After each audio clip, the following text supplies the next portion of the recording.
们的第3张图，今天的主题呢是秋分啊。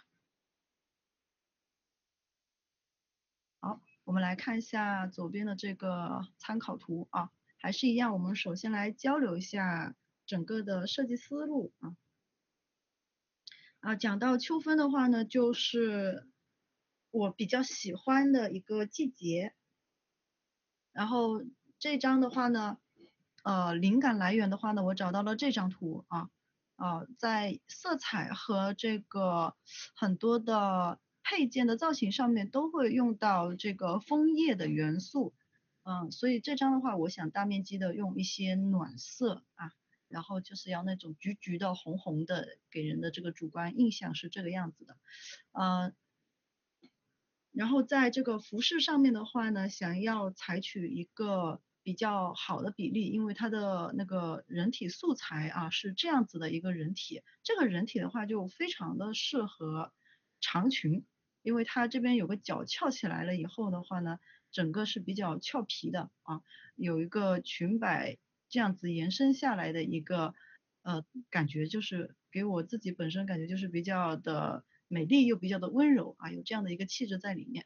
所以的话呢，在那个服装的这个形制上面啊，我采用的是一个上短下长的这样的一个形制，上面的话用的是一个唐代的弹领半臂啊，然后下面的里面的话会是一个这个窄袖衫，基本上形制跟这套衣服是比较像的啊，下面是一个长裙。然后这个，弹领半臂的话呢，是唐朝的时候啊，唐朝前期的时候比较兴盛的一种服装的形制啊。嗯，到了中后期的时候的话，这种形式就比较少了。然后这个弹领的话呢，它有一些在这个武则天时期啊，就是女人当家做主的那个年代啊，有一段时间发展的特别的性感啊，就是它那个弹领可以弹得非常的低，然后，我们的这个胸部都可以看到一点啊，就是表现了当时这个女性啊，她就比较自信的这样的一个年代。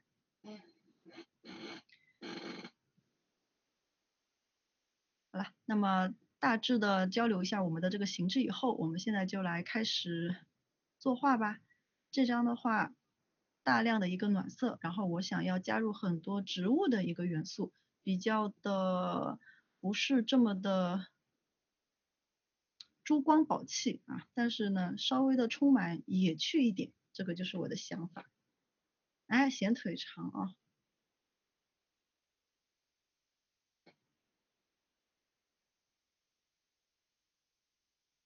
好的，一上来的话呢，我们还是先做一个人体的色块啊。今天这张的人体大家看了以后啊，一定就是非常的有信心了，对不对？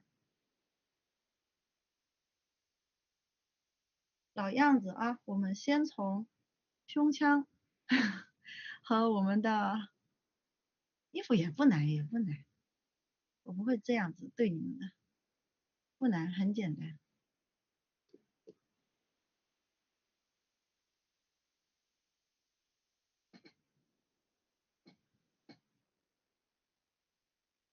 对啊，我就跟你们讲，不要放弃，因为我们接下来会简单的。这个是一个很经典的人体动态啊，一个挺胸的姿势，对吧？所以它的中间的人体的这个中间中心线啊，它就是一个大家非常常见的这样挺起来的一个弧形。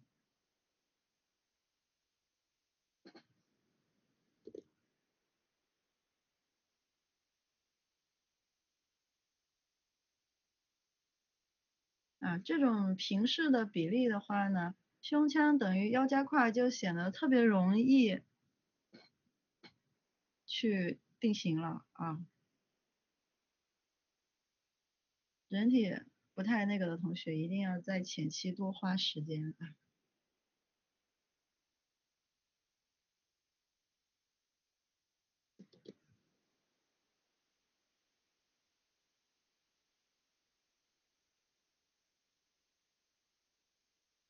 它不用报，它就是系统出来的。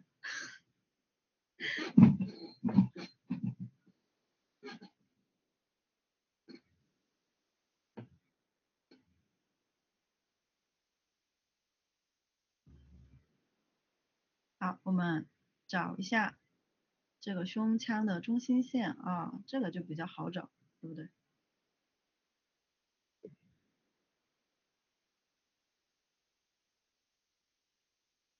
然后呢，大概1/3左右的地方，咱们给它找一条线，按照透视啊，找一条线，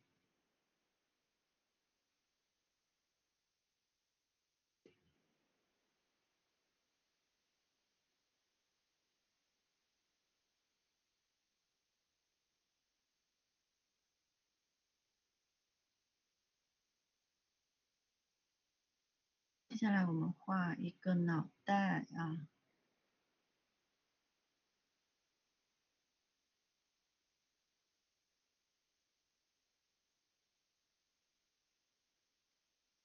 这种画法的好处就是头身比你很容易自己掌握，很容易调整。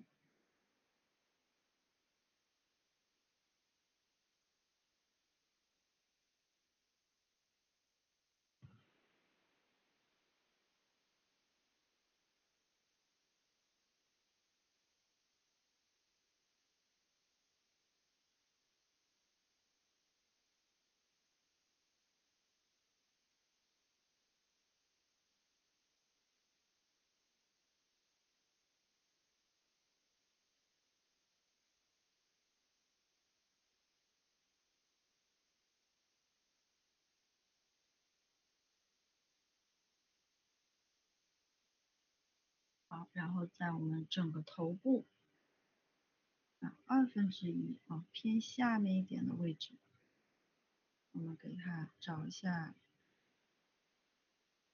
面部的一个中心十字线，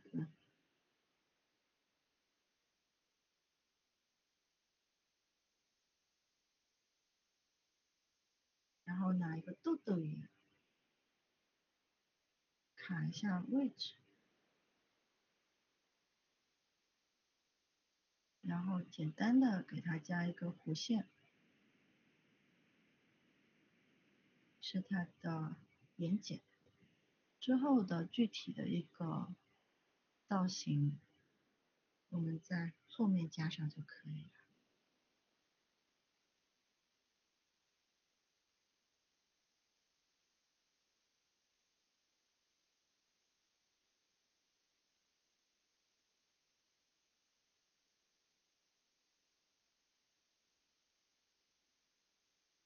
好了，然后我们来找一下腿部啊，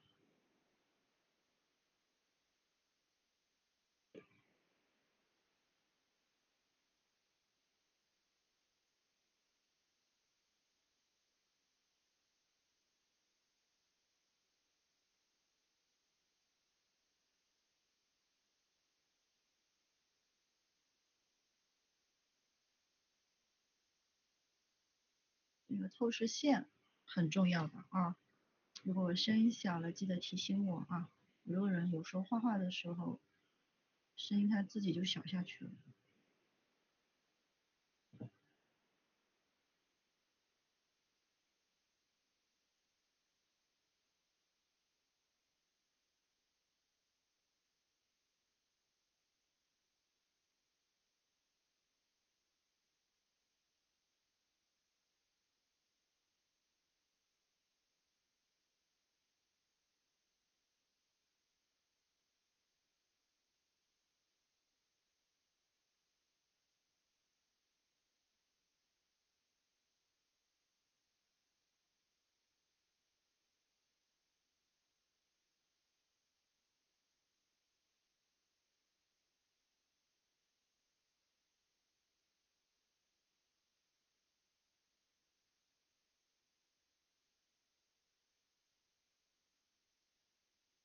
都是一半啊。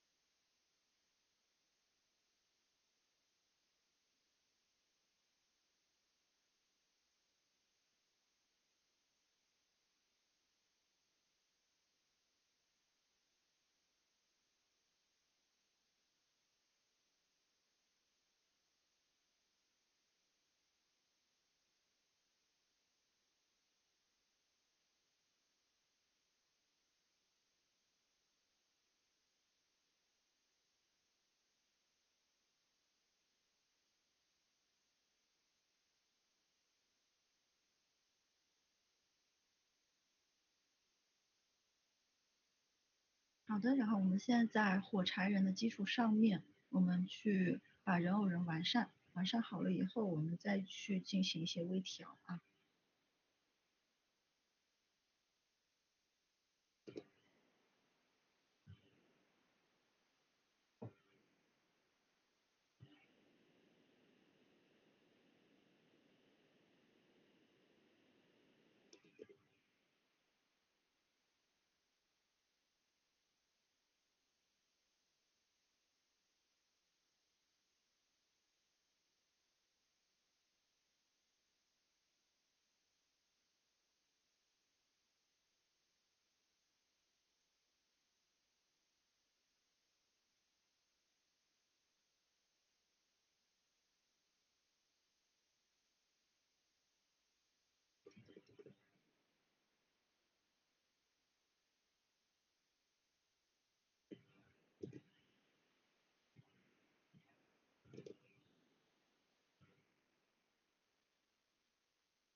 这个手臂它比较紧贴的一个身体，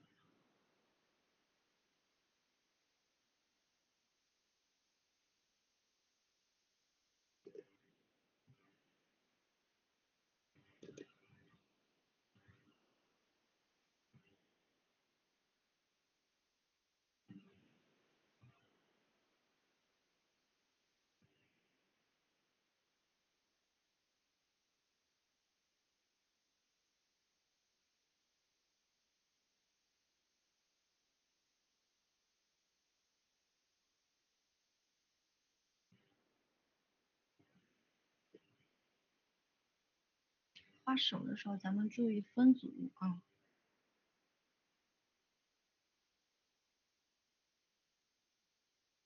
先把比例还有它的关节找到，然后再去细化，一步一步来就可以。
今天这个肌肉线条的话呢，挡住的也挺多的，对同学们来讲应该会友好一点。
然后我们在这个痘痘眼的基础上面，我们把眼黑画大一点，范围给它画大一点啊。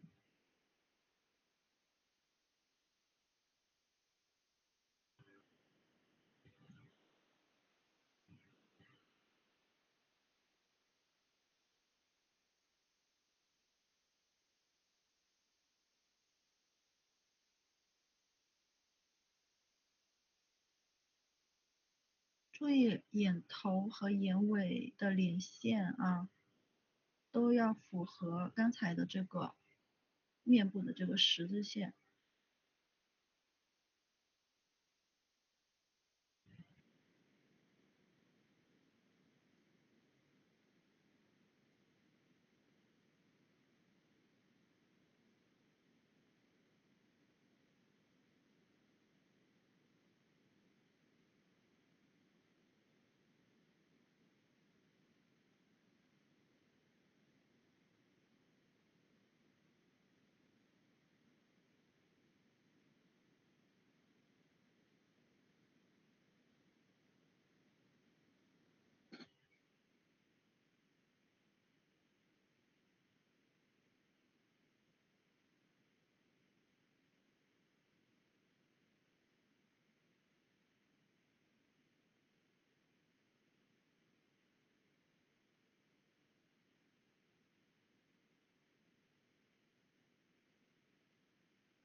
然后这步我们可以做一点点的微调，根据你自己的喜好，把它调到一个比较让你满意的状态。因为你现在这个阶段说，如果说错误，基本上也没有什么太大的错误了，就这个人体它本身是合理的，对吧？那其实就是一点微微的调动啊。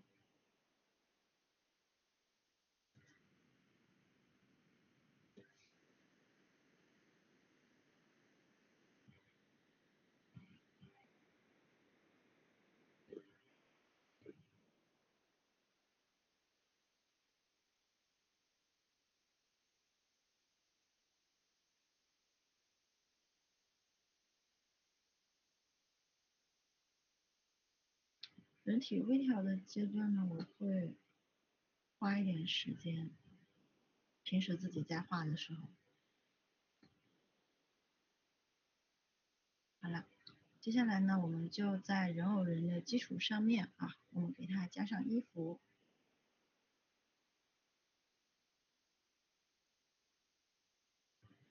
找到我们的衣服款式，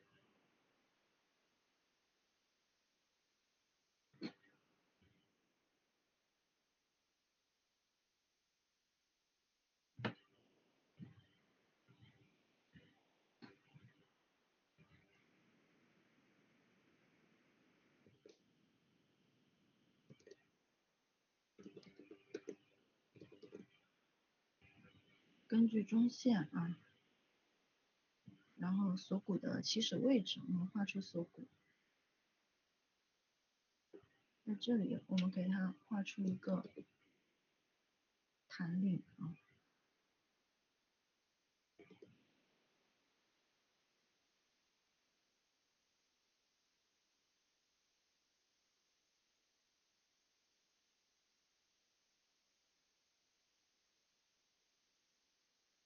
所有的水平线和竖线，你看这条其实就水平嘛，对吧？这两条就是纵线嘛啊，全部都要符合这个方体的一个本胸腔这个概括方体的一个透视线的啊。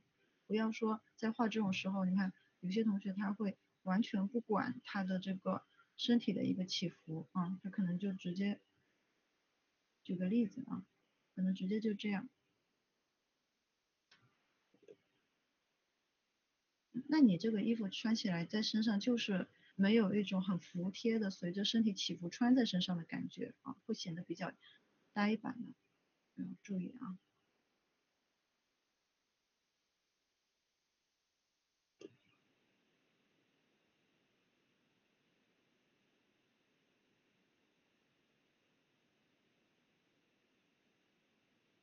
它一般都是稍微高腰一点的一个款式啊，轮廓线给它找出来，嗯，好，然后在这边中间呢，它应该是会有一个腰封，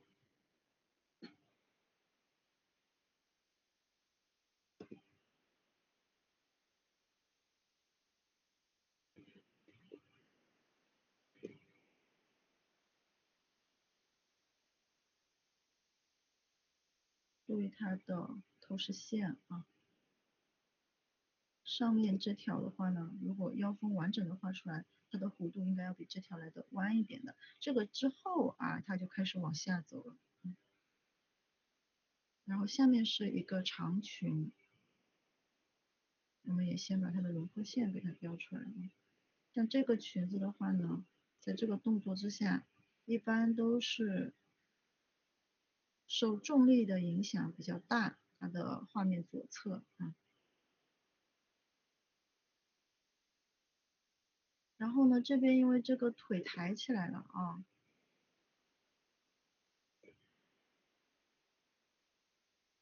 长线啊，所以这里的话肯定会产生一点挤压褶皱，对不对？这个裙摆这个布料就这样抬起来了，形成一个这样子的曲线啊。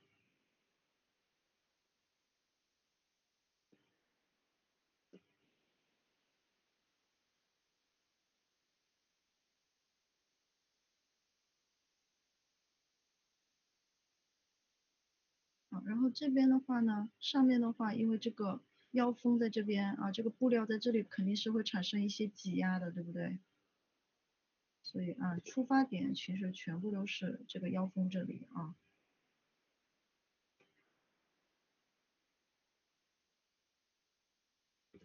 这条线注意贴着这个大腿的一个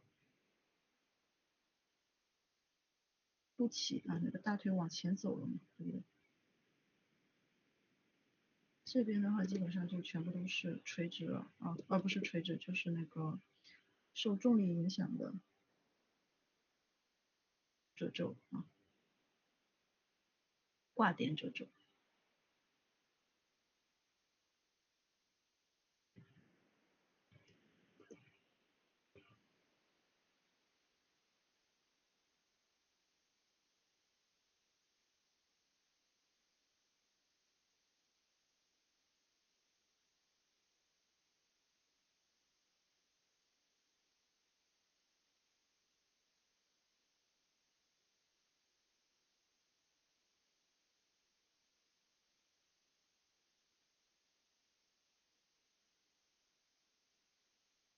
这边我们给它在边缘做一点点起伏，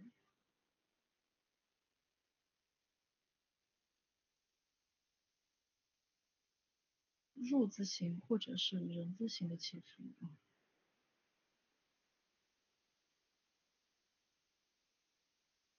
好，衣服这边的下面也是跟这个裙子一样的，对吧？你随便的给它来一点，这个你们大家可以随机一点啊。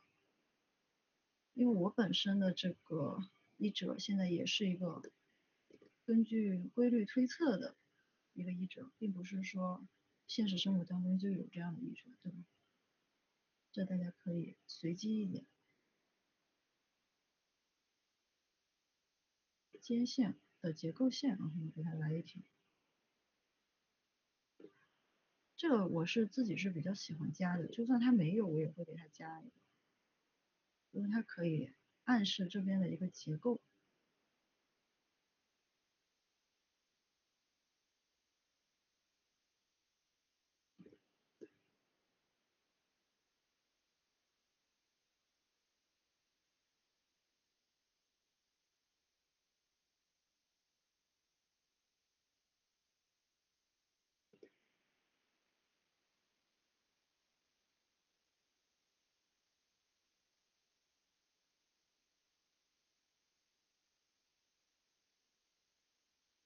然后我们现在加上里面的，就是这条弹里半臂里面的衣服啊。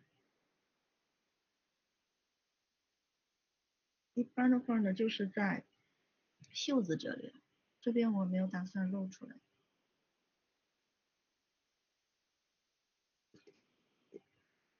也是一样，我们先给它把大致的外轮廓线先给它画上。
好的，接下来我们先把其他的这个人偶人细化一下先啊，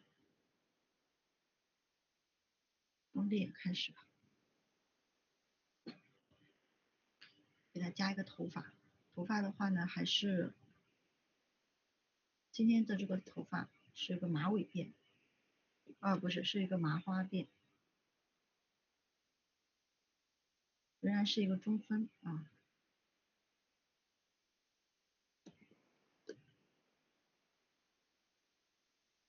我们还是一样，先给它用这种大致的线条标一下它的整个头发在脑袋上面的外轮廓和占比，大概是有多大哦。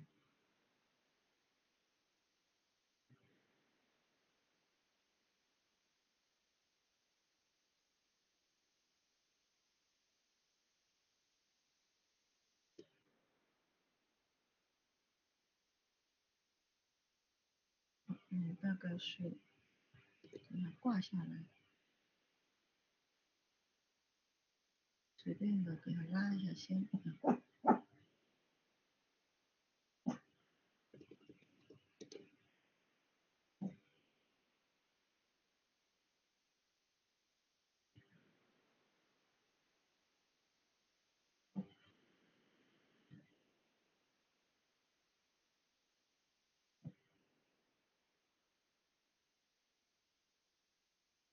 这个时候可以全部都用直线去做，没有关系。然后我们找一下它的分块，对，麻花啊，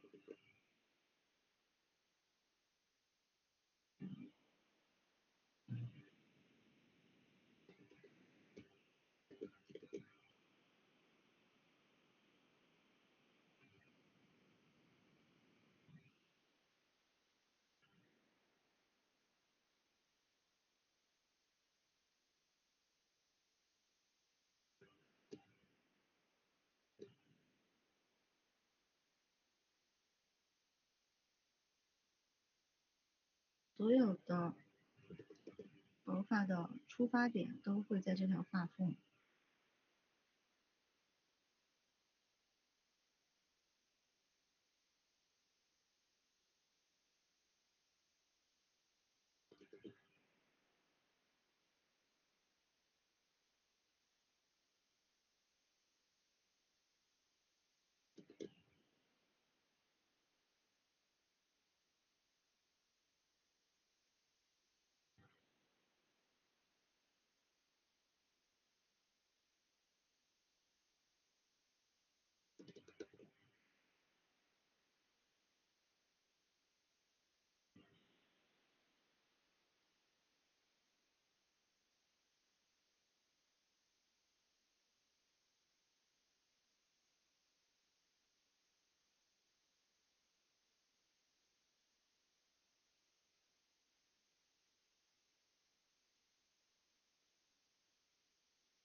那我们现在在这个基础上面就可以把这个头发的筋槽给它做一下。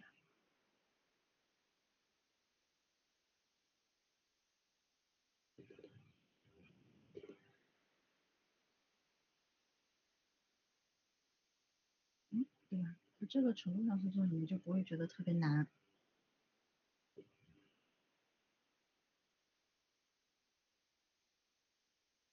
大家画所有的发型都可以用这个方法去画的啊。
有一点点卷发的感觉。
麻花其实画的松一点就可以了啊。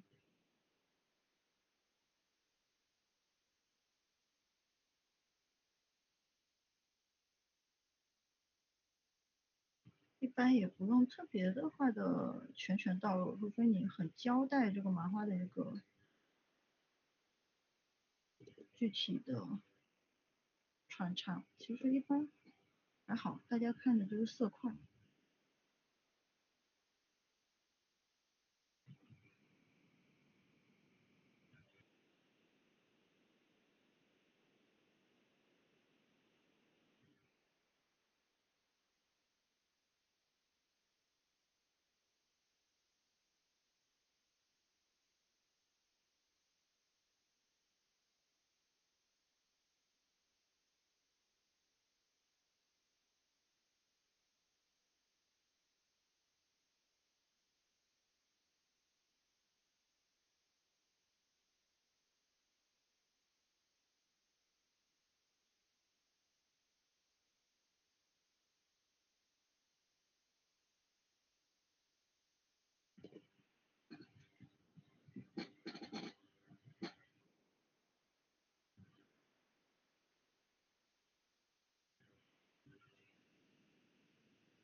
优化一下啊，根据自己的主观喜好优化一下它的一些小的发丝造型，还有外轮廓的一个调整。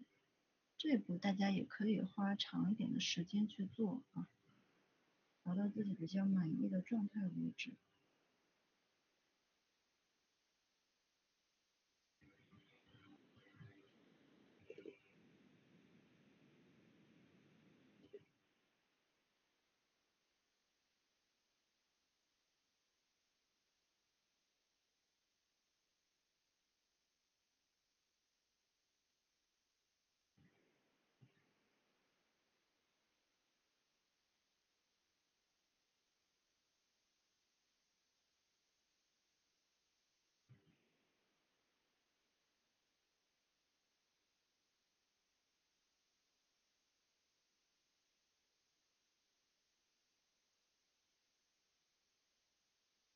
然后这一次的话呢，我们可以给它加一对耳朵。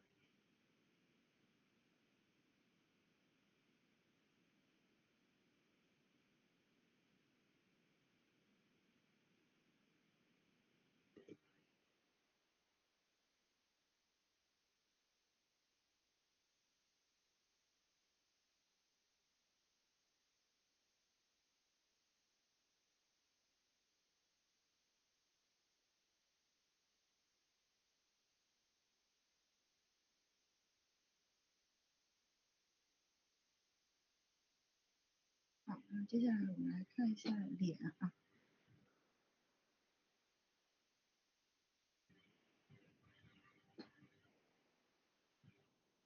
是耳朵啊，就是耳朵啊。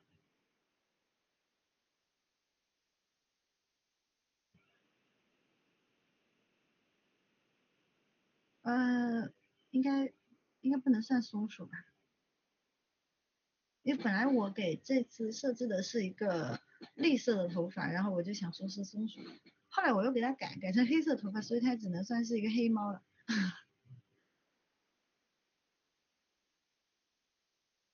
应该没有黑色松鼠吧？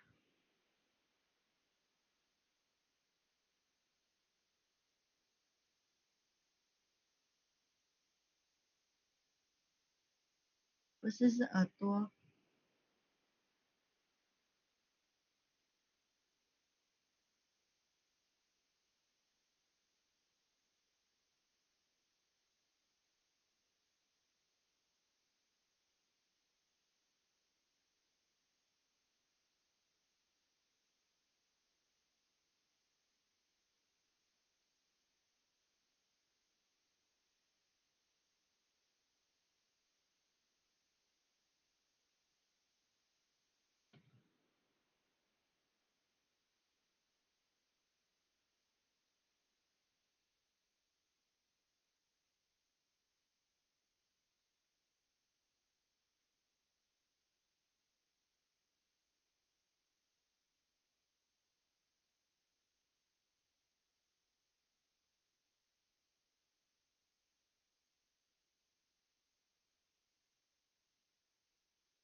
下没有下，忘记了。昨天我在群里回完我就忘记，今天还有吗？这个价格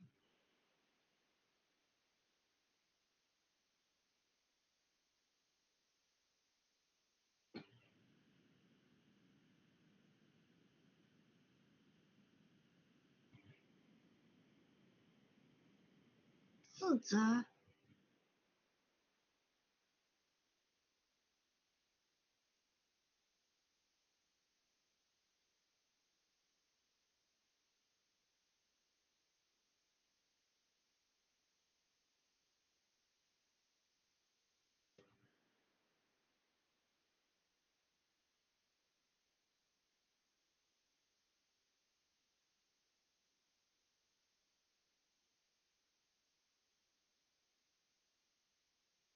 它只要便宜，它只要便宜，它它有一点描述上的不一样也是 OK 的。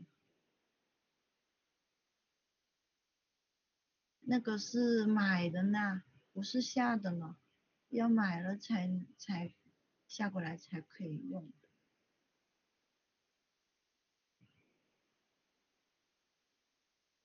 嗯，淘宝上吗？昨天我也想买来着，然后我一转头我又忘了。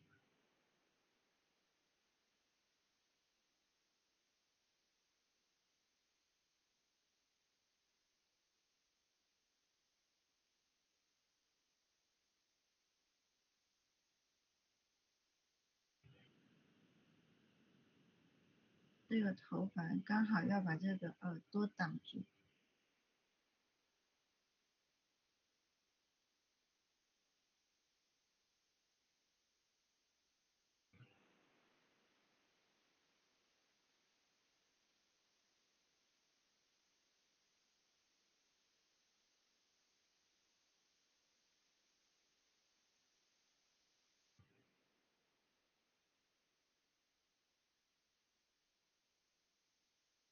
好的。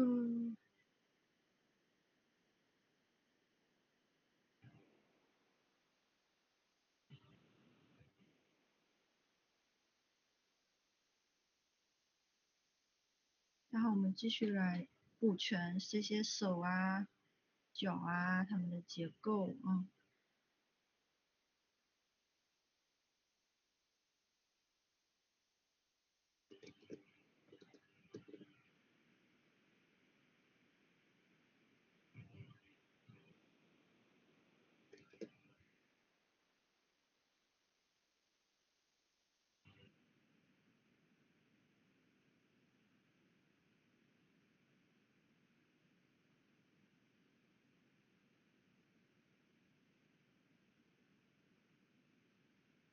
手搓一者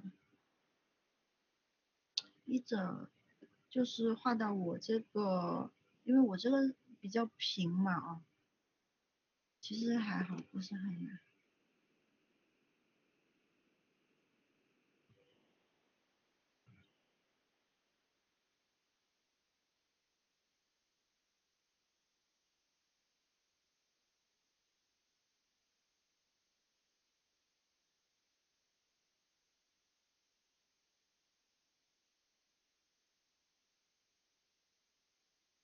一者加上那个光影要塑造的时候，有些同学会比较难的。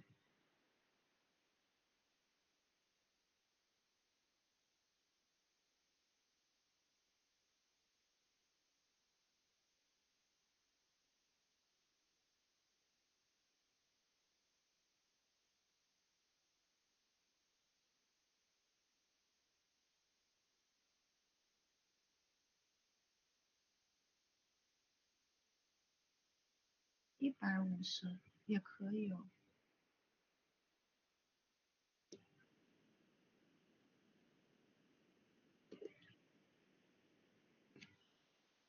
哦，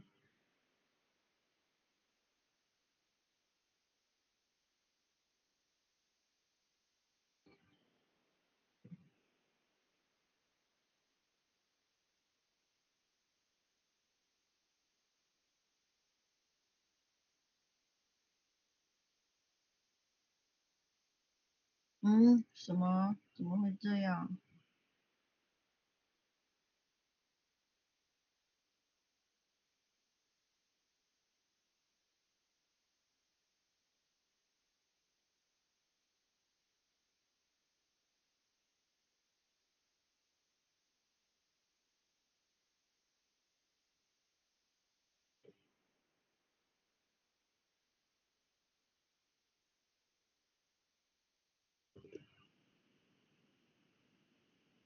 哦，这个就是要吃一个东西，就是。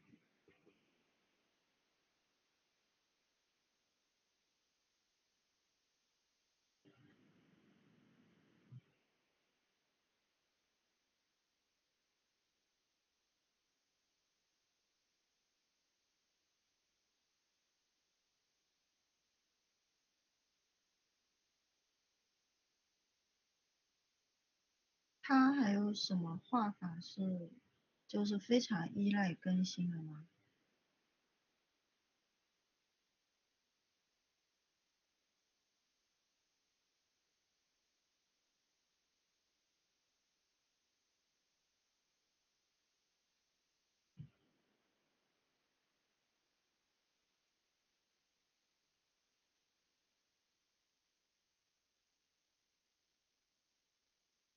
嗯，是这样。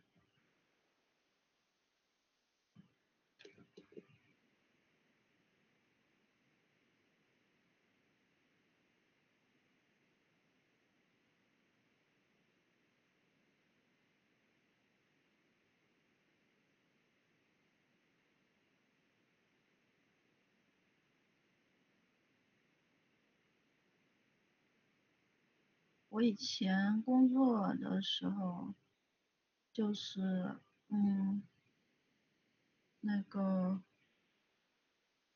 对线条要求特别严格的出版物啊，我就是只能用 CSP 画的，因为 PS 的线的话就是属于那种狗屎，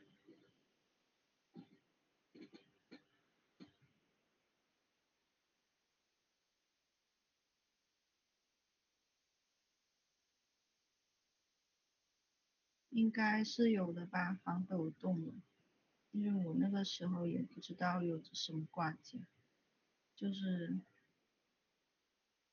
他们出版物的话，可能那个线要求很严格，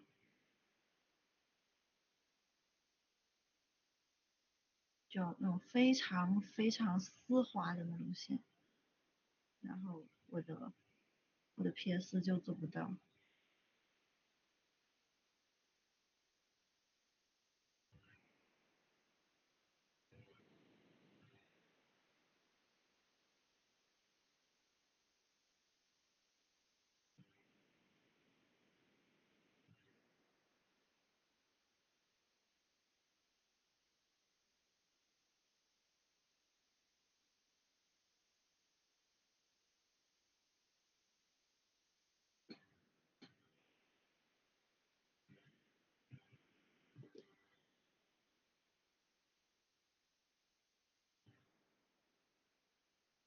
冬天，其实你也可以把那个当小男孩，但是我是把他当小女孩画的，只是他长得也可以算是一个小男孩吧，有点像吧。你想把他当男的也可以，反正他也看不到胸。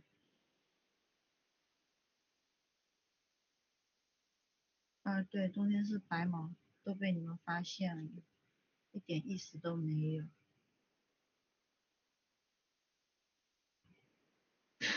干嘛？白的你这么激动干嘛？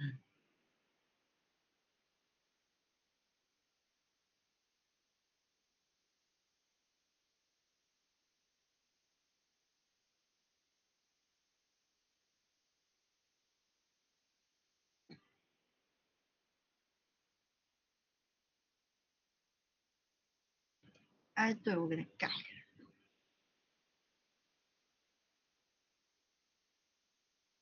其实栗色也很好看，但是我后来就觉得有重色这张图更好看一点，我要给它改黑色。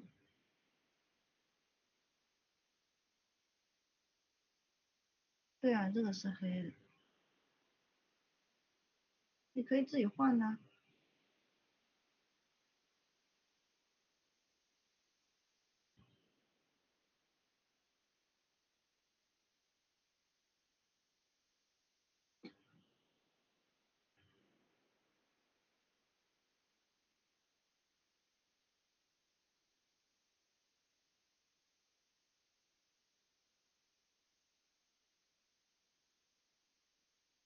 真中也可以吧，就是因为我是一个色块上的考虑，你们到时候可以自己去换个发色玩玩也可以。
手把它打开一点哦。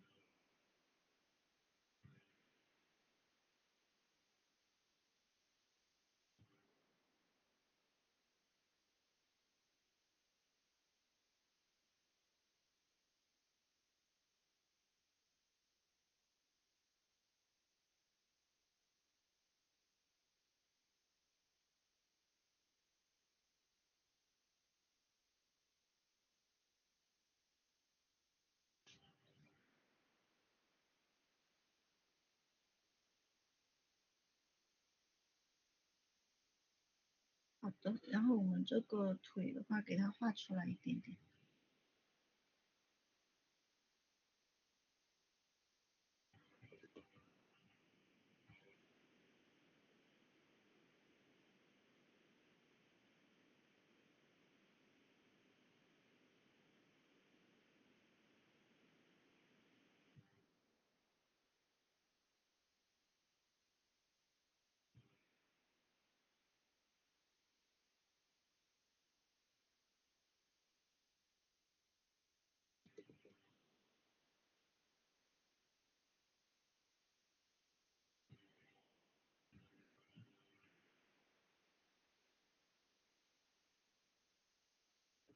个写稿这种有点点尖头的东西。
对。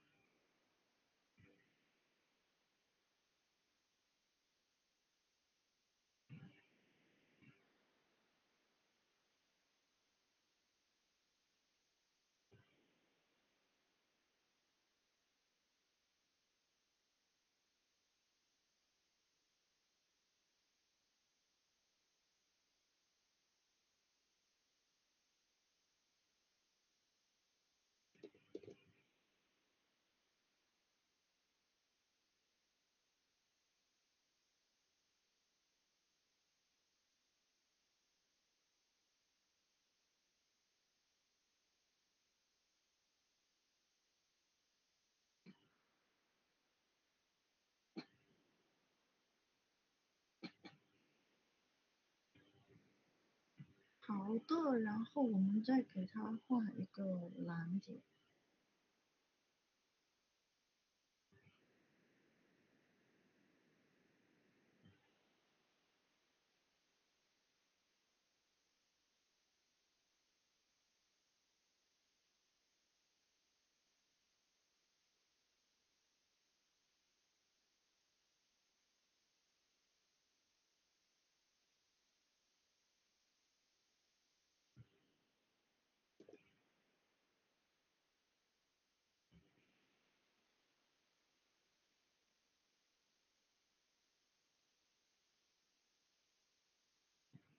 然后给它做一点倾斜，这样子你做出来就左右对称了，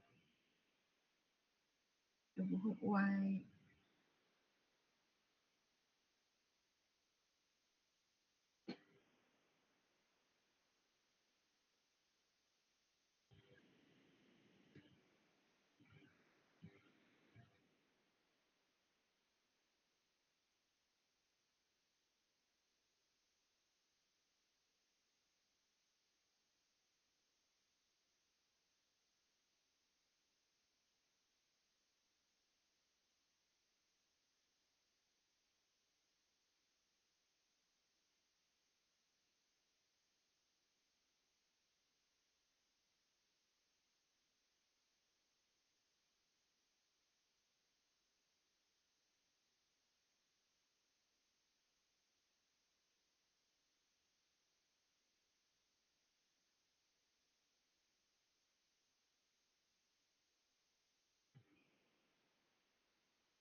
锻炼立体空间感。我又要讲一个让你非常痛恨的东西了，方块。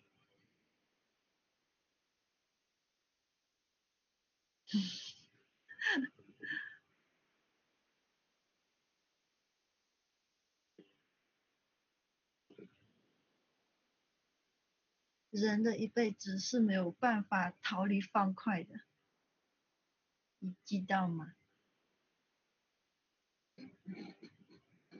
对啊，全部都是方块啊，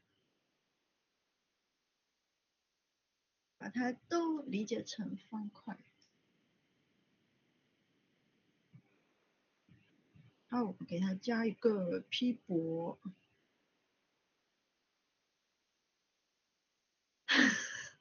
贴图也可以啊，就是你有一定的那个透视的基础的知识了以后，然后你比如说自己本身画的没有这么准，可是你可以判断的很准，那你去贴图其实也是可以，我是感觉可以的。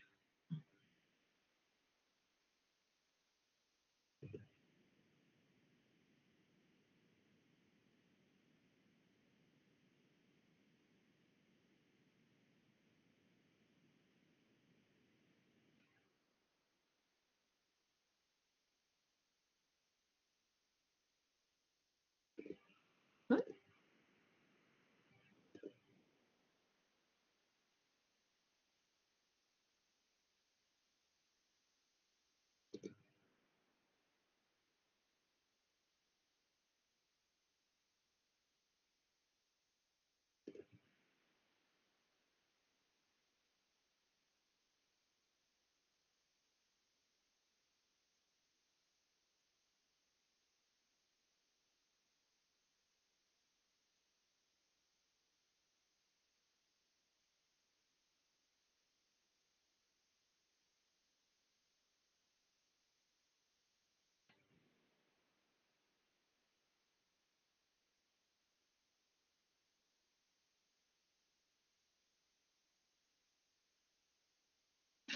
哎呦，好像已经是差不多了，就是接下来的话就是大家又可以调整，根据自己的喜好去调。像我会在这一步花非常久的时间去调，但是我上课就不这样去做了啊，浪费大家时间。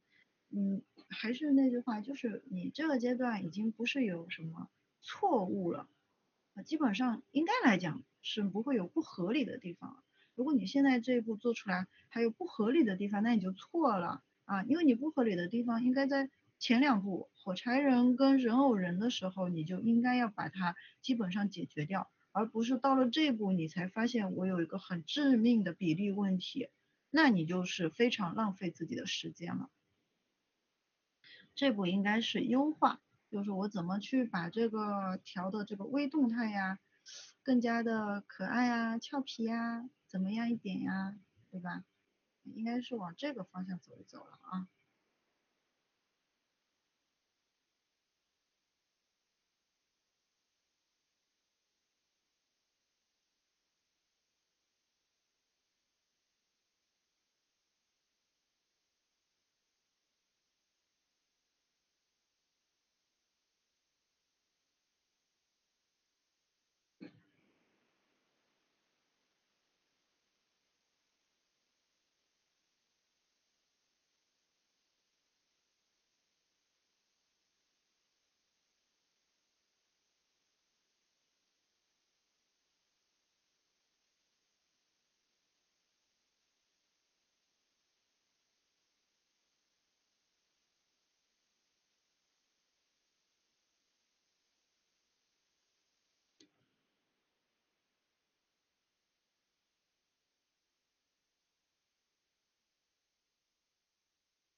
上节作业课讲过人体比例问题比较大的同学，请花1到2天的时间专门画人体啊。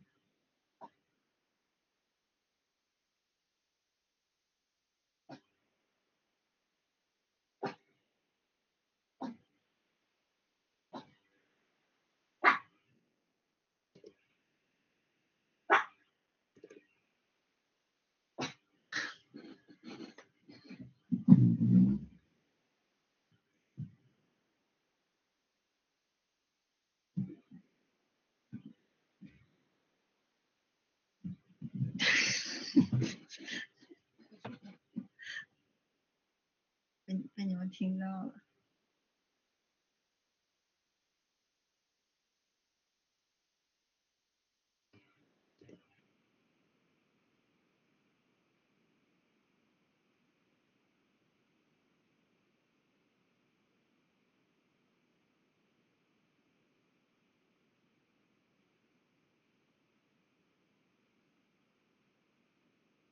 好了，接下来我们就把它精细的勾出来啊。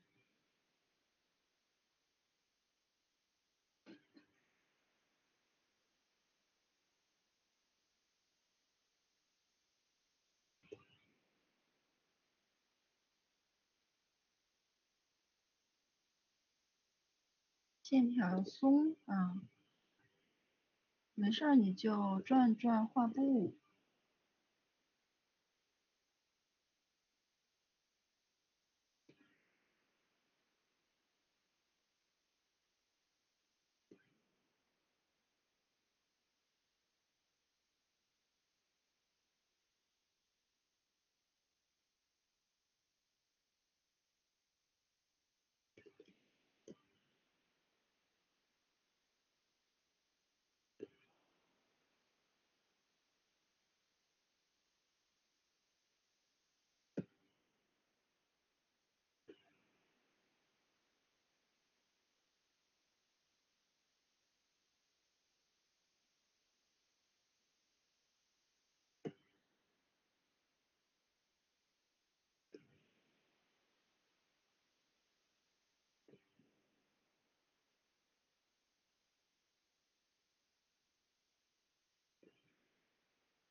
好，有什么问题都可以问啊。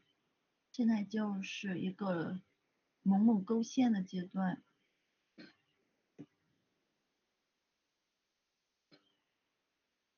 基本上要点呢就跟前面几节课是差不多的，线条松，然后干净就可以啦。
有什么问题都可以问哦。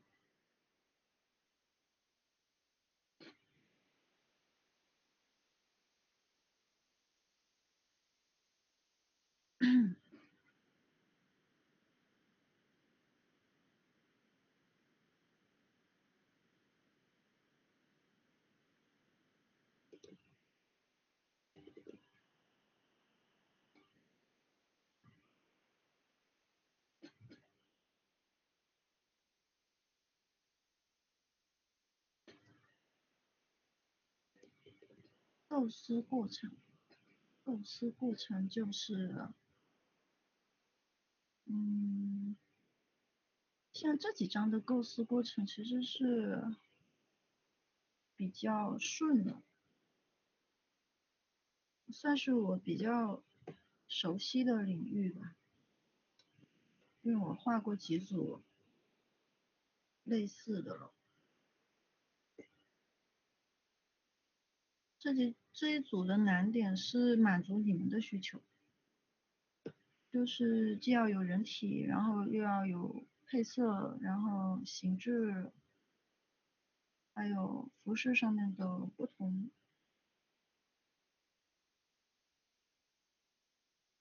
所以它是一个比较综合的考虑。所以整个这一套的话是先画动态，然后再去考虑它们适合哪个季节，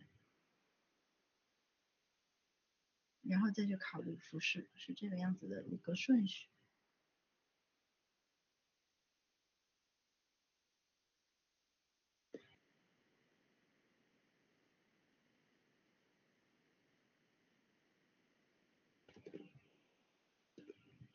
懂了。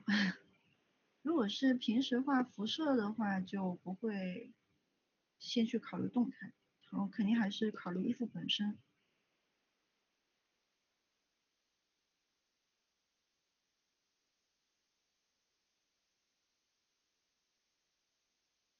我的准备时间会比较久，就是拿到一个命题或者拿到一个别人家的 OC 以后，我会去考虑这个人物的一个气质，然后就开始不停的找参考，不停的找参考，找他个一两百张的参考，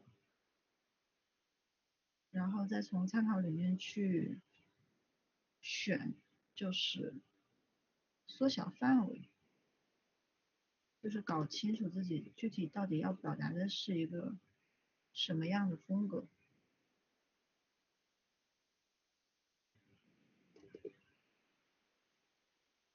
一般是先确定题材，然后想好配色，然后再画适合的动态。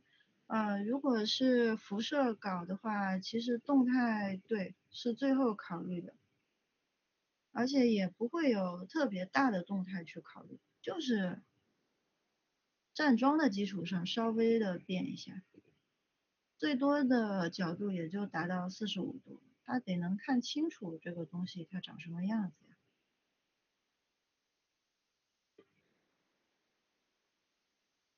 那然后如果是同一个角色让你画插图，那就完全不一样了，对吧？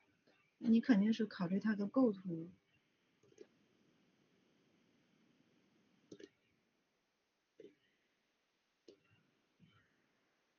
先去考虑它的动态和构图。衣服嘛，能看得到就看得到，看不到就拉倒了，就是这样。所以一个东西你得搞懂它，你的最主要想要表达的是什么东西。插图也分不一样的插图，有些是氛围插，对吧？没有衣服。好哦，是这样的，你画辐射就是在对称人模上画的嘛。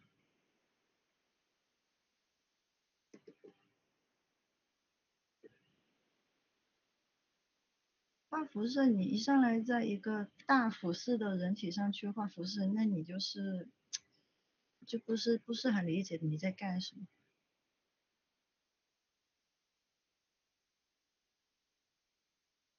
像如果是氛围差，对不对？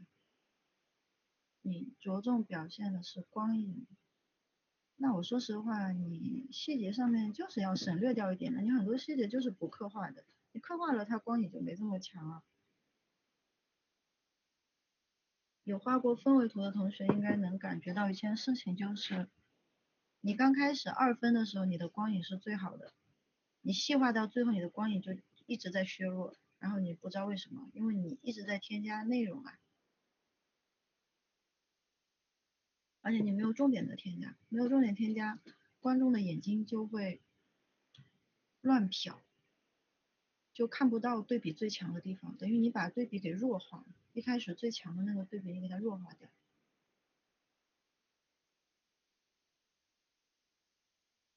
所以像有一些光影很强的太太，她那个刻画，她放大，她就是会省掉一些细节的，她就是不能刻画的太细，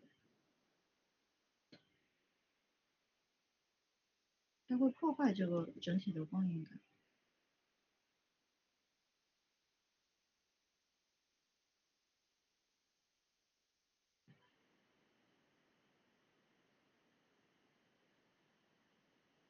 啊，淘宝、小红书，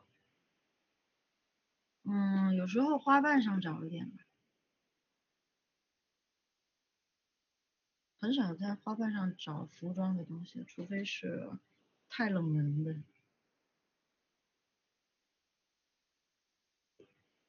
假发，对，肥猫超喜欢在淘宝上面找假发，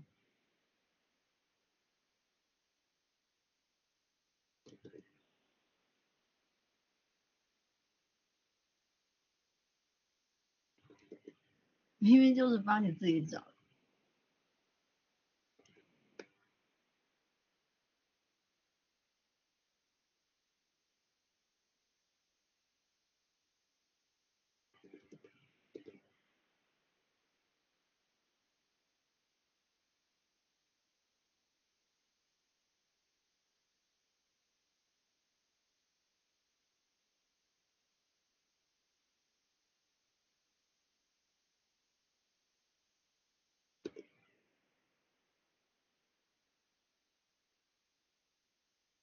小红书很多都有，因为小红书好找是因为它不用翻墙，翻墙的话应该是那个，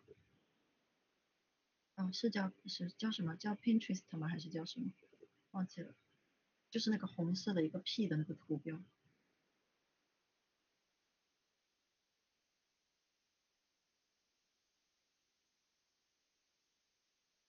那我念的对吗？然后小红书会好找，一个是因为它不用翻墙，然后因为另外一个它就是搬运，它搬了好多外网的东西过来，真的很不道德哦。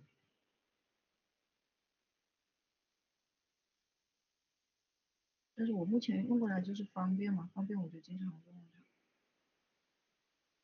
它现在很糟糕的一个地方是 AI 图太多了。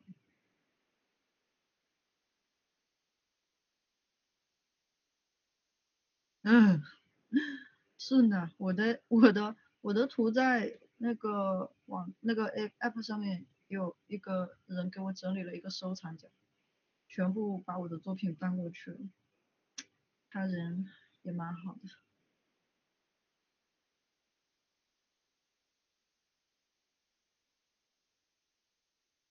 嗯，对啊，很多都是在那里刷到我的图，还跟我说，老师那里有一个你的收藏夹，全是你的图。我说好，好，好，好，好，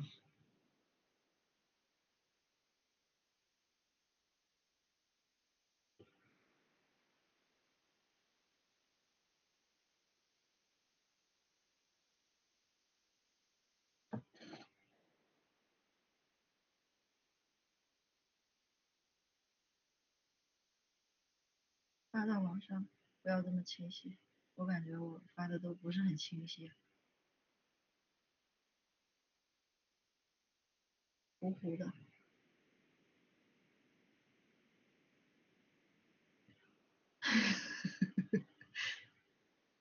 算了，无所谓了。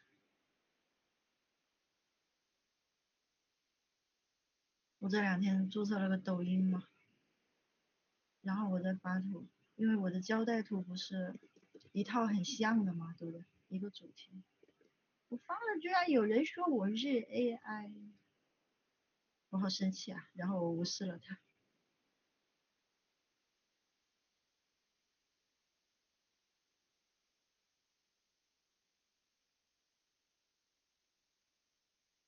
把你的细节图截出来。啊，对，我注册了一个抖音，然后我跟青椒2个人在那里研究怎么发视频啊，好难啊！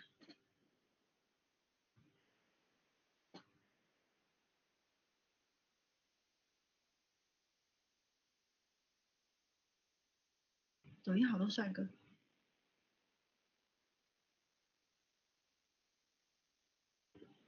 好，1个月后我势必拿下所有的帅哥，在我的关注里。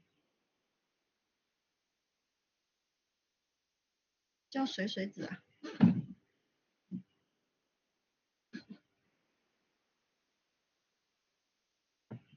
其实我比较喜欢看美女。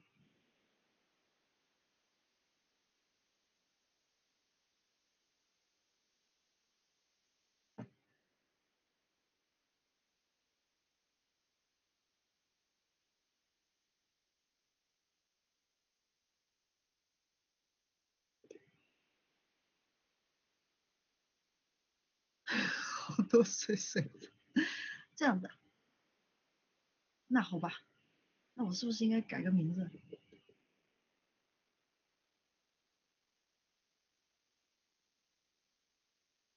啊，我去改成火烧屁股水水子。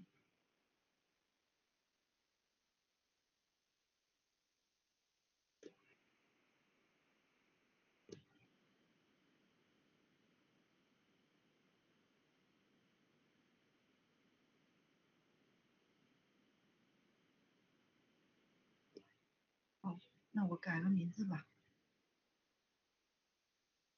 就叫火烧屁股水水子。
好，Thank you。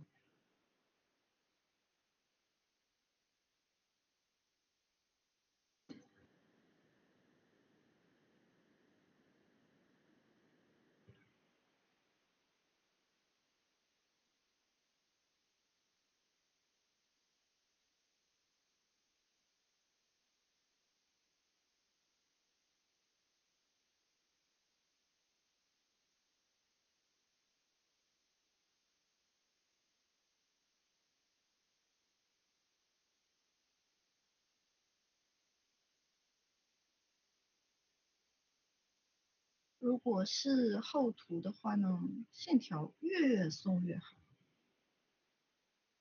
就不用画的很细。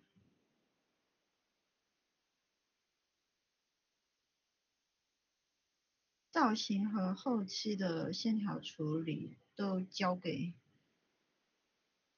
塑造的自己。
现在的胶带有啊，胶带什么风格没有？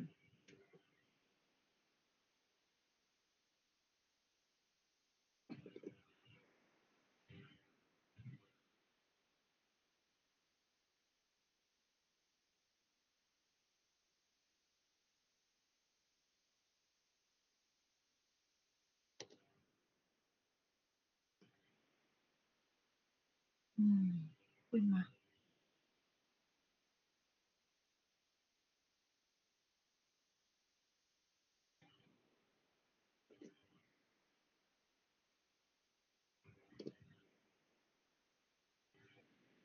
好，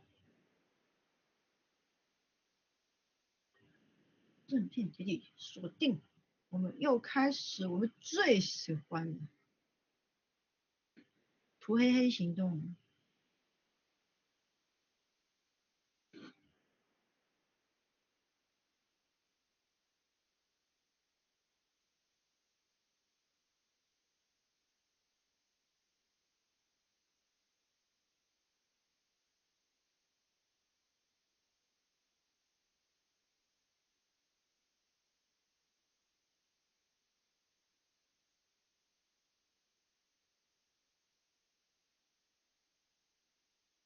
有什么想问的都可以问哦。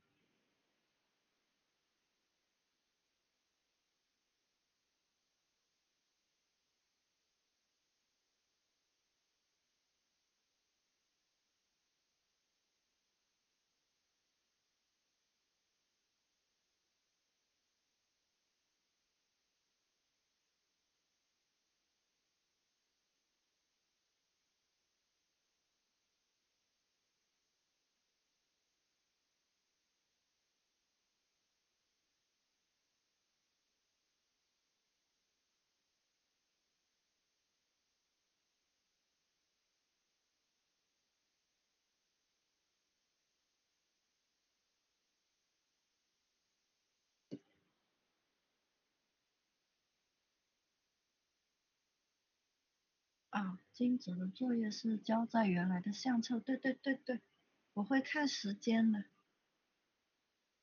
那个时间之后，上次最后一个交的人是九子嘛，九子之后的人我就会下过来再讲。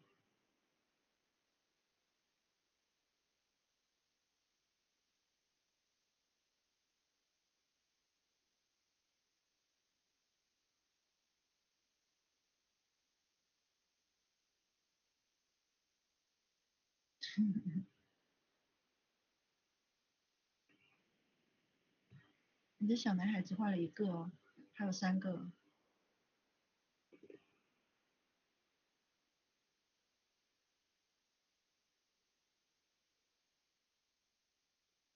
你的 QQ 人还没有开始画哦。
没有没有，我是属于记性不太好。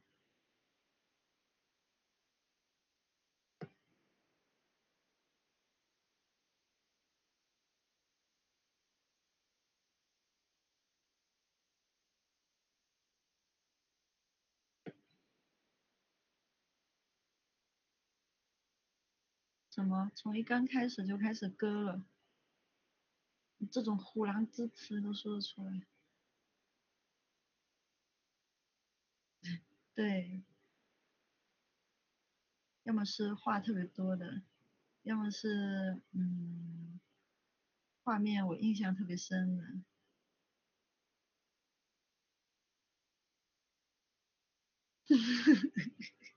好了，你可以闭嘴了。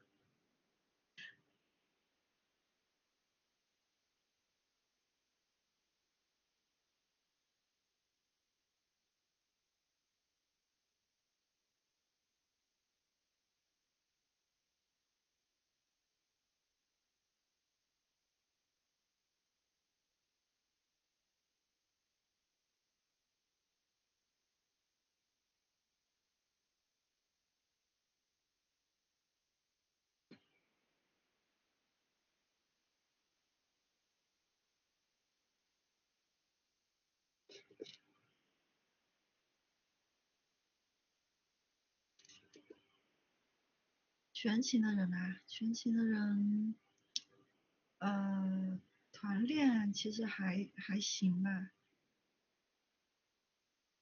系统就非常的惨淡。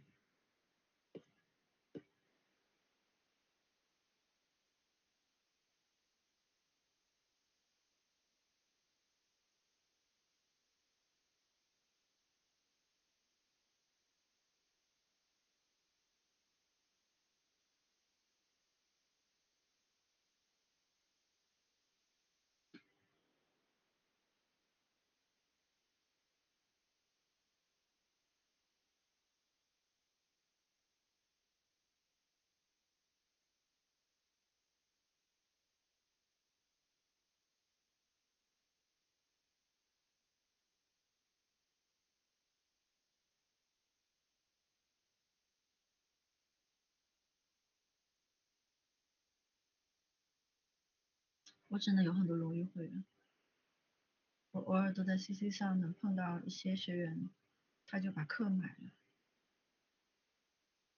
他也不来找我，他也不加群，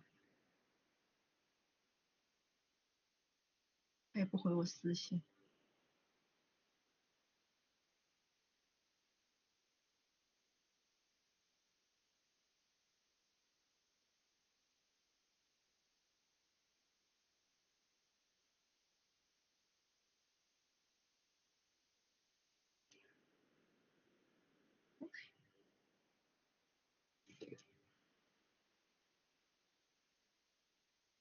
好的，接下来我们就来铺色了，又到了同学们最喜欢的铺色环节。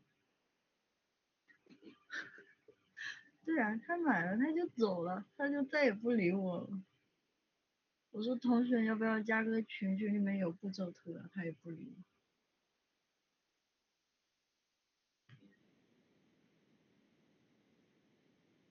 好帅。好，我们来看一下，还是一样啊、先来个皮肤，直接一个油漆桶倒上去就好了。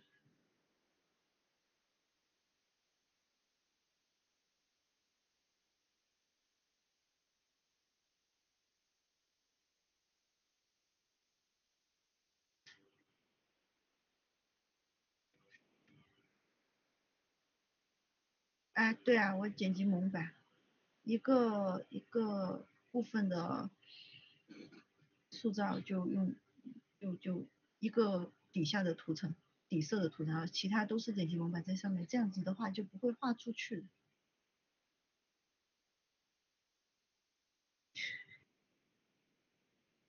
是不太喜欢加群是吗？我觉得有一些人是不太喜欢加群，可能群里可能有点喧嚣，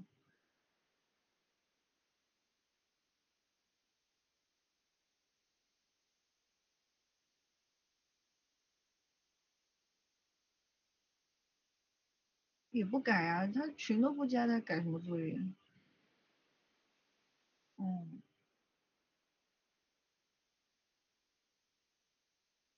单独画头发的话，头发在灰底上剪辑蒙版吗？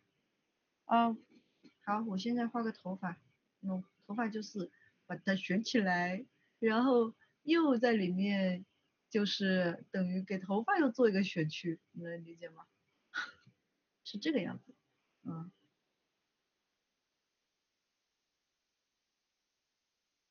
在大选区的基础上搞一个小选区，就是这样啊，就是这样涂，就正在涂的就是正在选区，就是把它涂起来。因为你这个没有办法去用工具的，只能是这样子去涂，因为它的那个正负形比较复杂。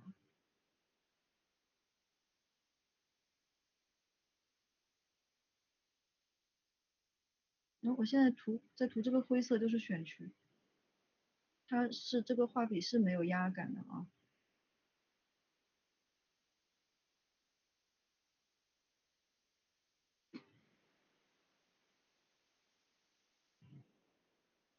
怎么选到下层的范围？哪一层的范围？你现在想要选哦，这个是吧？你这个东西想选起来，这个就是你按一下 Ctrl，然后再点一下这个图层，它就选起来了。我给你去掉一些啊，现在是没有选的。然后你按住 Ctrl，然后它就变成这个虚的框框，看到没有？然后你点一下这个图层，它就整个就选起来了，看到了吗？对，你要看你是什么软件，如果 PS 你就是这样做。哦，Procreate，Procreate，大家救一下它，怎么做？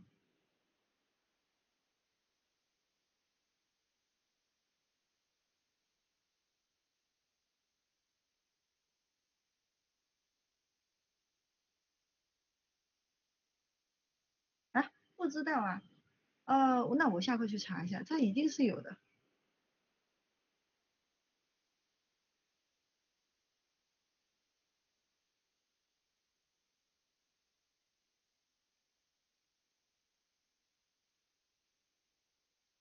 不可能的，Procreate 这么成熟的商业作图软件了，怎么可能这么原始？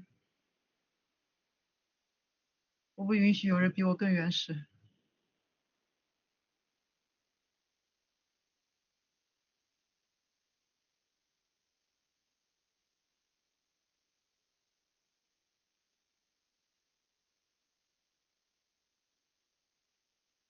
我用 Procreate 的，我就觉得它这个选区真的很难搞。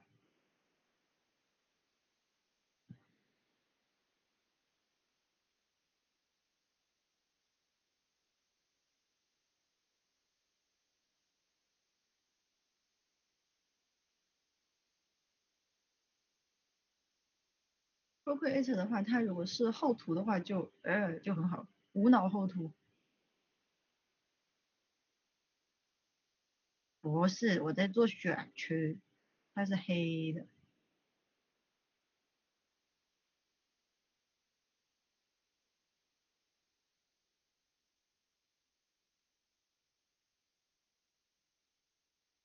它不是灰色的。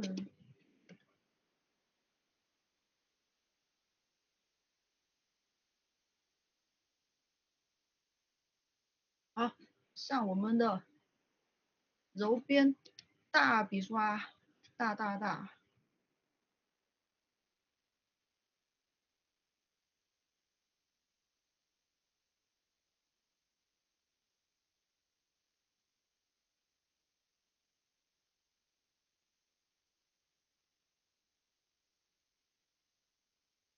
搞一个肤色呼应一下啊，透气，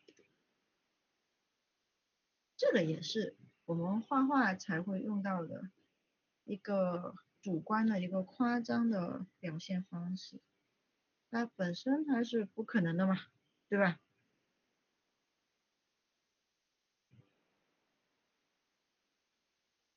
古风是不是画黑发比较好配色？不是啊，就是要看你整体的一个色块。我是因为这里非常想要一个重色，我就把它搞成黑发了。就是你刚开始你就要把这个颜色考虑进去。像第二张就是可以用红头发，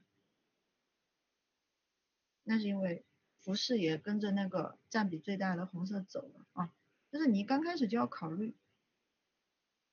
用黑发的话呢，就是很容易出效果嘛，因为它这个黑底的话，很多的装饰就很容易出现布灵布灵的效果。如果是浅色的头发的话，它就没有这么容易出。这个跟画风有关系，这是一个平涂的画风，没有光源嘛，没有环境色。那你如果是有光影的，其实什么颜色都可以啊。啊，头发好，头发就这样子就可以了。接下来我们来给衣服进行一个着色，看一下上衣啊。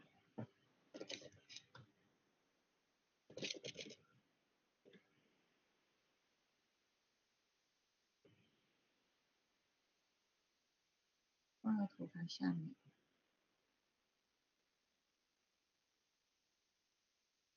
非常清新的一个偏橘的黄色。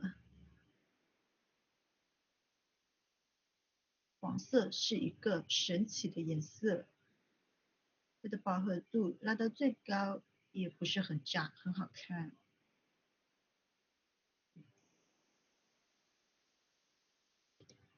黄色是所有颜色当中，好像是明度最高的颜色，它是最亮的颜色。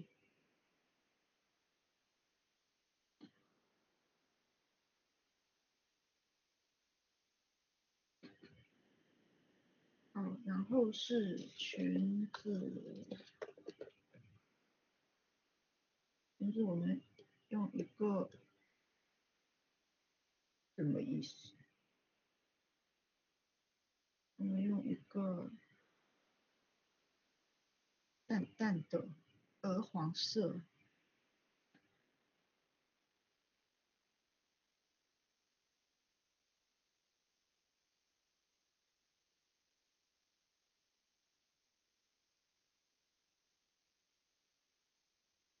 这种明度很高、颜色比较淡的黄色是用到比较多的黄色哦，因为它比较治愈，公仔啊，什么毛绒玩具啊，小朋友的衣服啊，就是会用到这种颜色，因为它给人视觉上面会比较的舒服。然后是我们的腰封，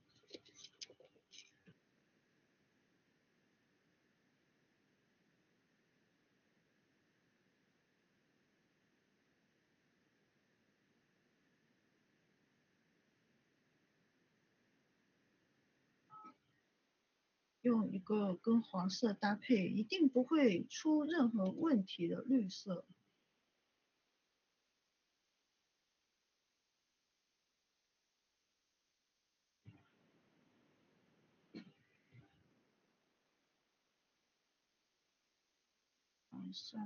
上面袖子，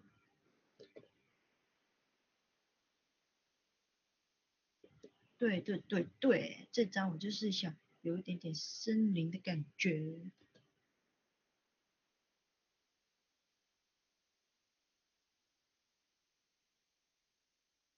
就是有种森林里的小妖精的那种小妖怪吧，小妖精听起来好奇怪，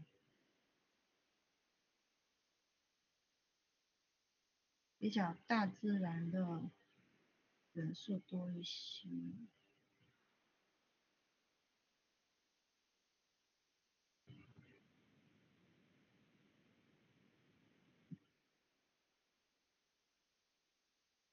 是一个颜色，但是明度更高一些。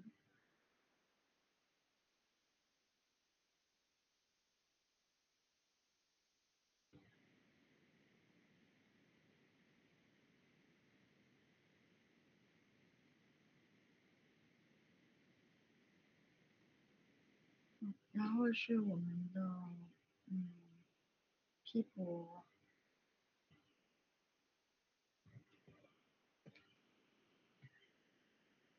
，P 博的话用一个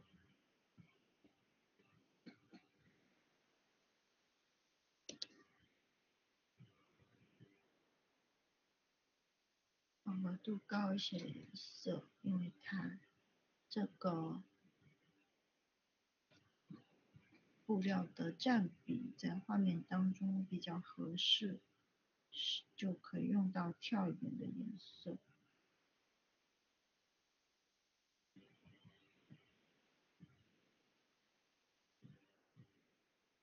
感觉有点爱坚持，是不是你的错觉？我这个笔记本应该是很静音的耶。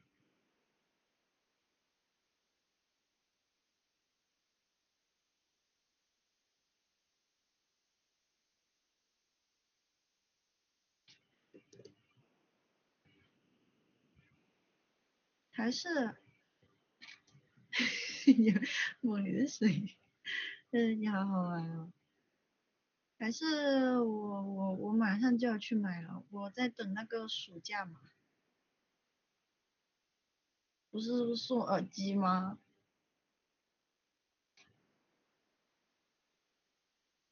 啊，有别的，我我有个朋友前两天小红书上他发图的时候，他跟我说他买了个新电脑，我去问了一下，他组装买了4万块钱啊，买不起，我还是去买 Mac 吧。对，就是你们知道的呢，那个长乐，对，他说是最好的配置，他弟弟帮他配，那个数字一出来，哦，我的世界都黑暗了，那不是我能配得起的东西。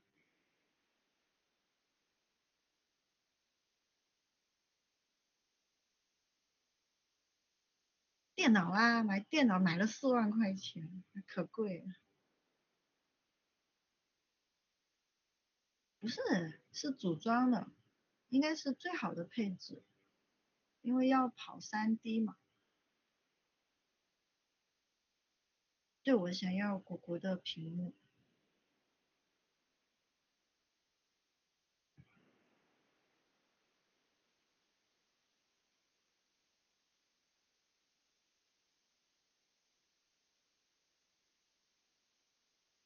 我去店里问过了，嗯，那个技术人员啊，对啊，那个单独的屏幕更贵，那个 display 更贵，还不如买那个 Mac 呢，iMac。那个技术人员跟我推荐过了，他说他给我推荐了15000多的档次，他说那个应该可以覆盖我的要求，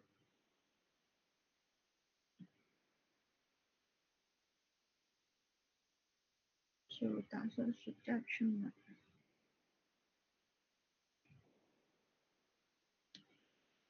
明基的应该也还可以吧，其实我感觉应该都差不多，我只是心理上面有点依赖因为我不知道别的是什么效果，我没有用过别的嘛，其实我感觉都差不多。如果这个时候出现一个人全部配好了放在我面前叫我去用，我可能一点感觉都没有，我感觉就非常好。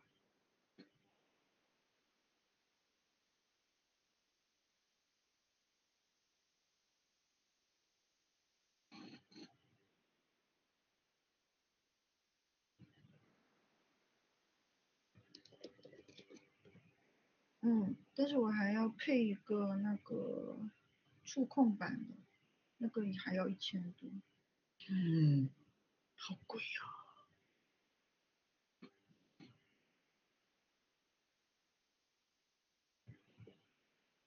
眼睛是蓝色的眼睛，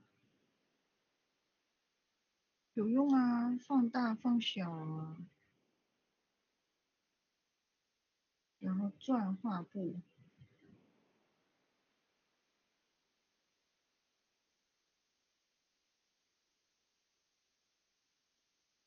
哦，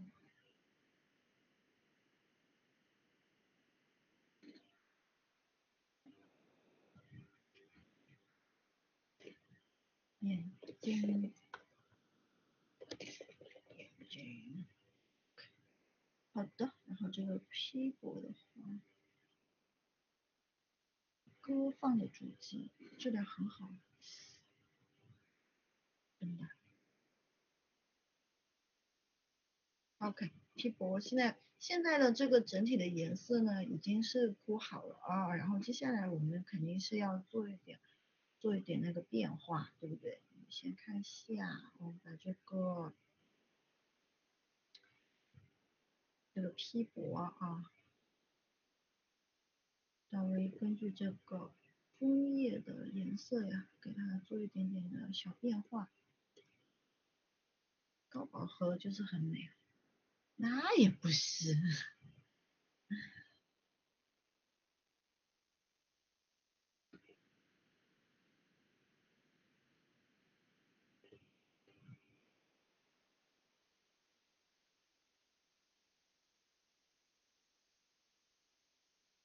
做一点渐变，对对对，美丽渐变。然后我们搞点绿色，就是把它的前后空间呢，我们给它区分一下，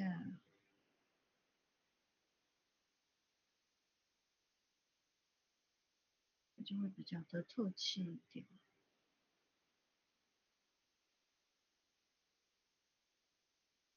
画的好快，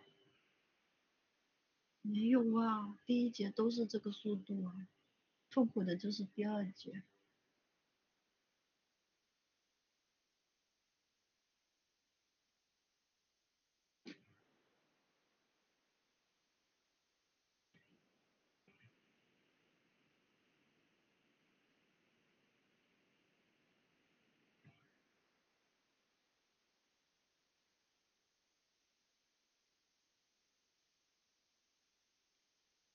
慢慢的去调整这个渐变啊。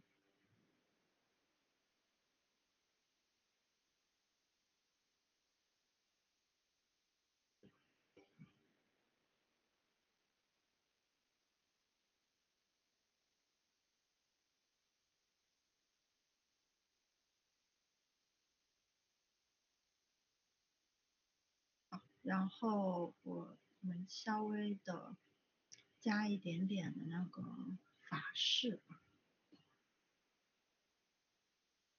也是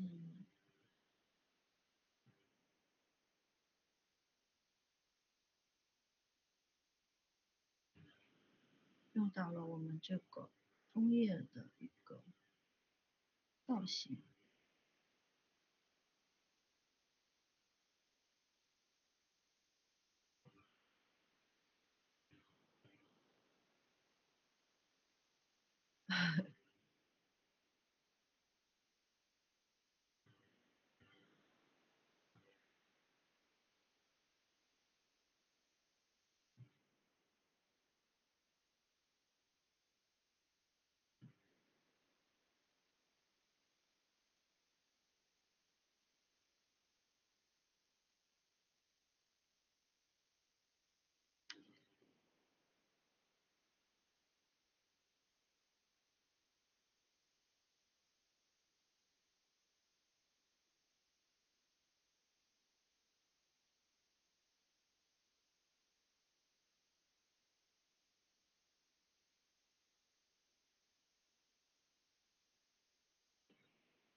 画画之初有没有压力？有没有迷茫过？什么时候？就是刚刚开始进入画画这个圈子的时候嘛。我回忆一下啊。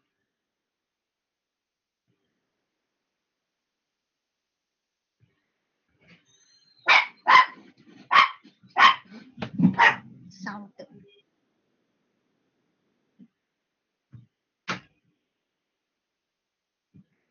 好像没有什么压力。好像也不是特别迷茫，我属于那个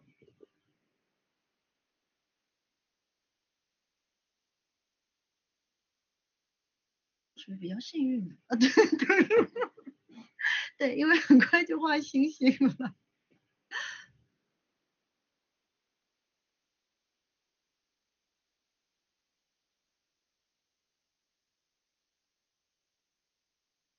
就是有星星画的时候，虽然很痛苦，但是感觉自己有饭吃。对，星星养活了我，所以我那个时候还好。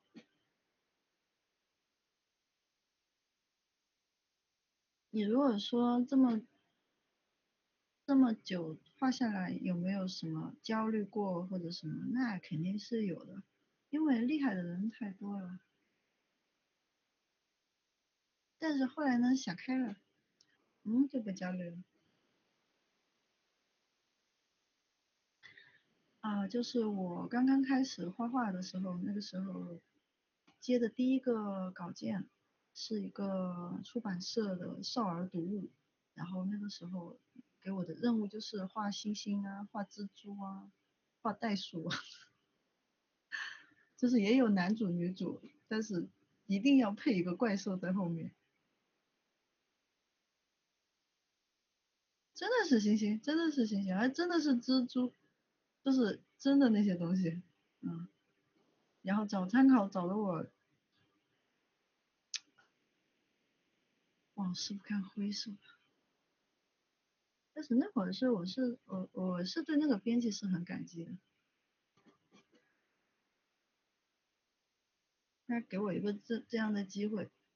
再怎么说也是个出版物，而且那个作者也在那个圈里面，就是小学生那个圈里面挺有名的。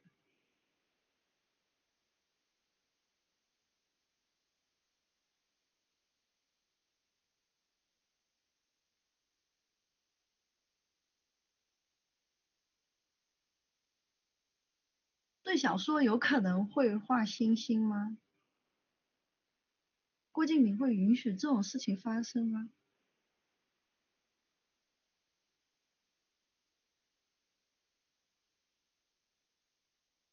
要你画美男还差不多，要你画裸男还差不多，在想什么？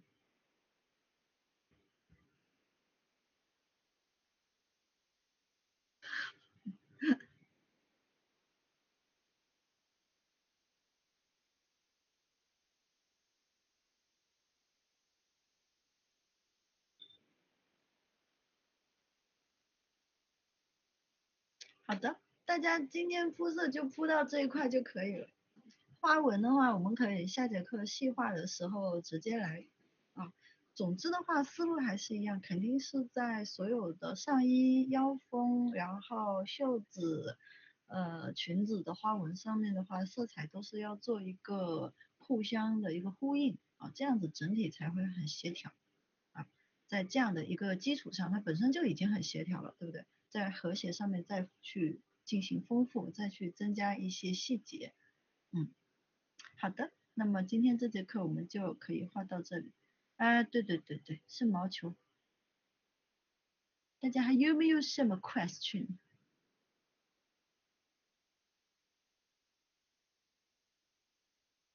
木有。